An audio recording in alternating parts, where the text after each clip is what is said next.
আজকে আমার দিনটা শুরু হয়েছিল একেবারে অন্যরকম ভাবে। সুন্দর মনোমুগ্ধ একটা পরিবেশে সকালের প্রাতঃভ্রমণটা কাটিয়ে। Hello friend, welcome back to my new video. আশা করি তোমরা সকলে খুব ভালো আছো। আজকে আমার দিনটা শুরু হয়েছিল সকাল সকাল গঙ্গা মাতা দর্শন দিয়ে। সময় তখন বাজে 5:05 হবে। আমি আজকে চলে গেছিলাম সিদ্ধেশ্বরী ঘাটে। হালিশহরের একটা মোস্ট এবং ইম্পর্টেন্ট একটা জায়গা, সেটা হচ্ছে হালিশহর সিদ্ধেশ্বরী ঘাট। গেট থেকে ঢুকেই সবার প্রথমে দর্শন পড়বে মায়ের মন্দিরের দিকে, যেটা এত সকালে তো এখন বন্ধ রয়েছে।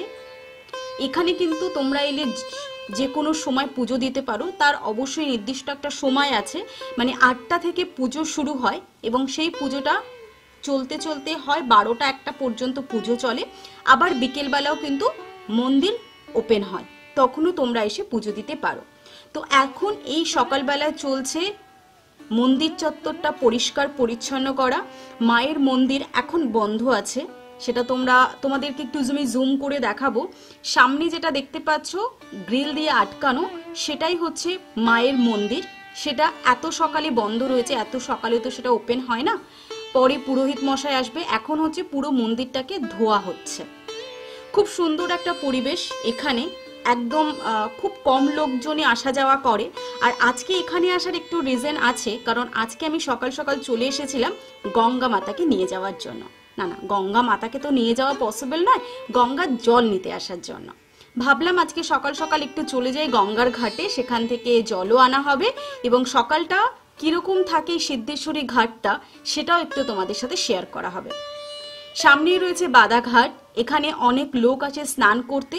খুব কম লোকজনই সকালবেলা তোমরা দেখতে পাবে, অনেকে আসে মর্নিং ওয়াক করতে, কেউ আসে সকালবেলা স্নান করতে। আর এই রকম অতিথিরা এখানে প্রায় রয়েছে। এখান থেকে ভেতরে গেলে অনেকটা বড় জায়গা, যেখানে বসার অনেক প্লেস রয়েছে। সোজা চলে গেলে কিছুটা রয়েছে এবং লেফট সাইডেও রয়েছে সেরকম একটা ছোট্ট জায়গা, যেটাকে খুব সুন্দর করে একটা বাঁধিয়ে রাখা হয়েছে, যাতে সিনিয়র সিটিজেন ইয়া ফির যে কেউ এসে এখানটা একটু বসতে পারে। সকালের পরিবেশের সাথে বিকেলের পরিবেশ টোটালটাই ডিফারেন্ট। বিকেলে অনেক পার্সন আসে, অনেকে গল্প করতে আসে, পড়ার ব্যাস ছুটি হয়ে যাওয়ার পরে জায়গাটা কিন্তু অনেকটাই ভিড়ভাড় থাকে। সে যাই হোক, সকালটা যেরকম শুরু হবে সেরকমই হবে পুরো দিনটা। তো তার জন্য আজকের সকালটা সত্যি আমার খুব সুন্দরভাবে শুরু হলো। হোপফুলি পুরো দিনটাও বেশ ভালো কাটবে। এই সুন্দর মনোমুগ্ধ পরিবেশে কিছুটা সময় কাটানোর পরে তারপরে আবার ফিরে যাব রোজকার ব্যস্ততম জীবনে। ভিডিওটি কেমন লাগলো অবশ্যই নিচে জানাতে কিন্তু ভুলবে না। আর এই ধরনের নতুন নতুন ভিডিওর জন্য প্লিজ চ্যানেলটিকে সাবস্ক্রাইব করতে ভুলো না। পাশে থাকা বেল আইকনটিও প্রেস করে রেখো। ইউটিউবের সাবস্ক্রিপশন কিন্তু একদম ফ্রি।